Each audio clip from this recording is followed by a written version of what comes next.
Magandang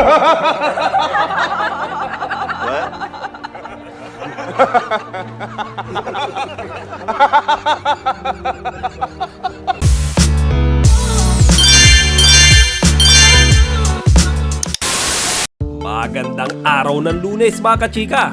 Rigel po ulit ang inyong Chika Patrol. Napagdiskitahan na naman ng mga netizen si Kuya Kim Atienza. At yan mga kachika ay dahil lamang sa isang larawan na kanyang ipinost. Ang tinutukoy kong larawan mga kachika ay ipinost niya noong August 30 na parang ginugunita niya yung first day niya sa 24 oras. Tapos sa picture na yon katabi niya si Mike Enriquez, naka-split picture sila habang siya may hawak na buhaya. Ngayon mga kachika, ang kapansin-pansin dun sa picture na yon naka black and white silang dalawa ni Mike Enriquez. So 'di ba sa media usually ginagamit yung black and white na kulay kapag merong taong pumanaw. Ngayon ang pinagtataka ng mga netizens bakit pati yung picture ni Kuya Kim naka black and white din. Ang caption na nilagay ni Kuya Kim sa larawang iyon ay "My first day in 24 oras 2 years ago. It was Buma who welcomed me. I'll never forget." Ito, dagdag kaalaman Kaya Buma ang tawag kay Mike Enriquez ng mga kasamahan niya kasi yung Buma, yun yung call sign na ginagamit niya sa kanilang mga radio communication. Tapos yun nga mga kachika, kahit hanggang ngayon natatawa ako kasi sa dinami-dami pa naman ang picture na pwedeng ilagay ni Kuya Kim, bakit yun pa yung saya-saya ng ngiti niya doon? May hawak pa siyang buhaya.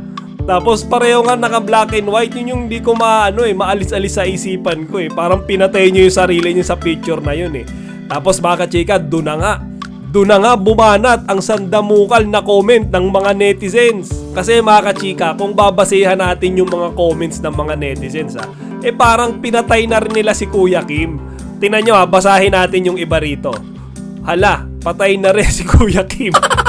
Rest in peace rin po Kuya Kim Atienza, nagulat ako. Rest in paradise Sir Mike kay Kuya Kim. Sinama kay Mike Enriquez. Ano ba to? Rest in paradise Mike Enriquez. Pati ba si Kuya Kim?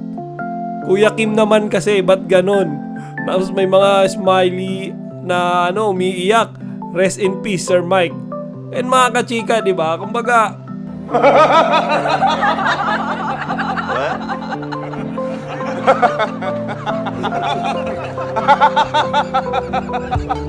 hindi ko alam kung ba't naisipan ni Kuya Kim Sabi ko nga, ang dami-daming picture. Bakit yun pa na may hawak siyang buhaya tapos black and white niya pa pareho?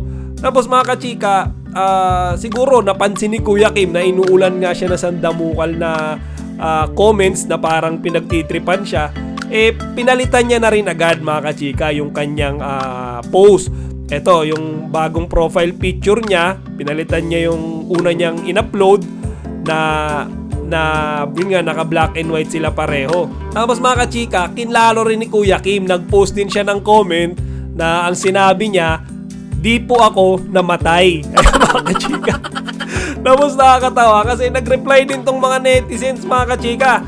Basahin natin yung ibang reply "Maligayang pagkabuhay Kuya Kim." "Finally, masaya ako at nakabalik ka na Kuya Kim. Maligayang pagkabuhay." "Kuya Kim, na-miss ka namin. Welcome back Kuya Kim." Mga kachika, itong mga netizens pinagtripan. Kumbaga, ba't niya kasi sinama dun sa black and white na picture yung sarili niya? Dapat, diba, dapat si Sir Mike Enriquez lang Samantala, maibalita ko lang din sa inyo mga kachika na kahapon, September 3, 2023 ay nahihatid na sa kanyang huling hantungan ang labi ni Mike Enriquez. Siya ay inilibing sa Loyola Memorial Park, Marikina City. Makalipas ang ilang araw na burol nito sa Christ the King Parish Church sa Green Meadows, Quezon City. Kaya ako sa totoo lang mga kachika hindi ko alam kung sinasadya ba ni Kuya Kim o hindi yung pag-post niya ng larawan na pareho silang naka black and white ni Sir Mike.